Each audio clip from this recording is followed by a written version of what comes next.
दादा कोंडके व उषा चव्हाण सिनेमात इतके रोमॅन्टिक होऊन अभिनयाचे फाजील चाळे करत असे की जणू काही कलावंत वास्तविक जीवनात नवरा बायकोच होते.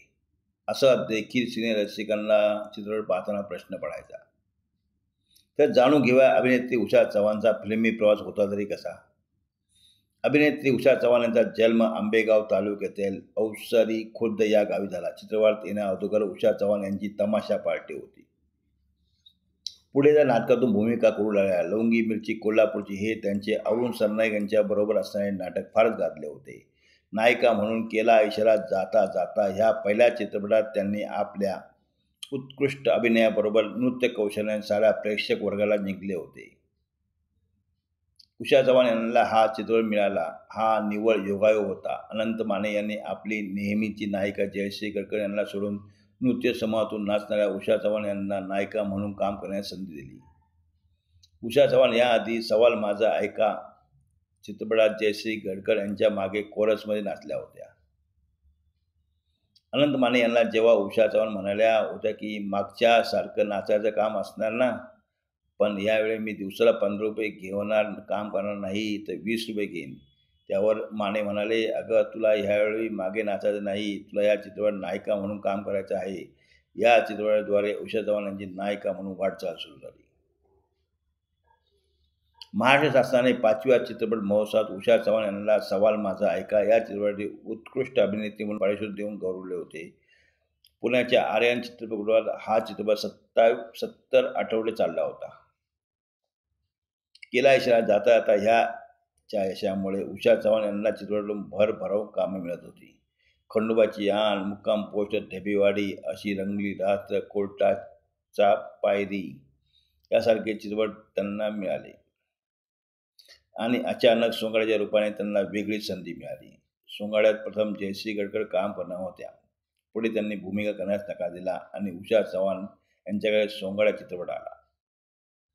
अर्ध्या इजारेमधला साधा सुद्धा गावरान स्टाईलचा नायकाचा सोंगाड्या हा सुवर्ण महोत्सवी चित्रपट ठरला. दादा कोंडके आणि उषा चव्हाण यांची जोडी म्हणजे चित्रपटावर पैसा पाऊस असे समीकरण झाले. सोंगाड्या पाठोपाठ आला एकटा जीव सदाशिव. उषा चव्हाण यांनी त्यात उत्कृष्ट अभिनय आणि नृत्य केली होती. हा चित्रपटही सुवर्णमहोत्सवी ठरला. पांडू हवालदार, राम गनिमी कावा, बोट लावून गुदुल्या, आली अंगावर, मुका गया मुका, पळवा पळवी, सासाचे धोतर, वाजूका हे दादा कोंडके आणि उषा चव्हाण या जोडीचे गाजलेले चित्रपट.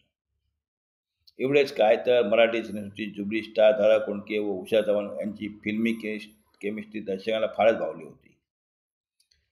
प्रसिद्ध कलाकार गणपती पटेल यांच्याबरोबर सख्या सजना चित्रपट काम करून चित्रपट रूढ अर्थाने नायक नसतानाही चित्रपट गाऊ शकतो हे उषा चव्हाण यांनी स्वतःच्या अभिनयाने नृत्यकलेने दाखवून दिले. निळपुल यांच्याबरोबर सोनारानं टोचलं कान आणि थापाड्या या चित्रपटातून त्यांनी आपले अभिनय कौशल्य सिद्ध केले. रानपाखरं चित्रपट उषा चव्हाण यांच्या कसदार अभिनयाचे दर्शन घडले होते. या चित्रपटासाठी त्यांना मान सन्मान मिळाले. शिर्डी के साई बाबा, तेरे मेरे बीच में, अंधेरी रात में, दिया तेरे हाथ में या हिंदी चित्रपटातही त्यांनी काम केले. चुडा तुझा, सावित्रीचा, करावं तसं भरावं, वरा, चोरीचा मामला, दगा, नाव मोठं लक्षण खोटं, भैरू पैलवान की जय, कलावंतीन, चांडा चौकडी, चोराव मोर, मंत्र्याची सोन, पैन, जिद्द, मोसंबी, नारंगी, भामटा, डाळिंबी अशा अनेक चित्रपटातून त्यांनी साकारलेल्या वैशिष्ट्यपूर्ण भूमिका आजही प्रेक्षकांच्या स्मरणात राहिल्या आहेत. उषा चव्हाण यांना केला इशारा जाता जाता, बोट लावून तिथे गुदगुल्या आणि चोराव मोर या चित्रपटासाठी महाराष्ट्र शासनाची पारितोषिके मिळाली आहेत.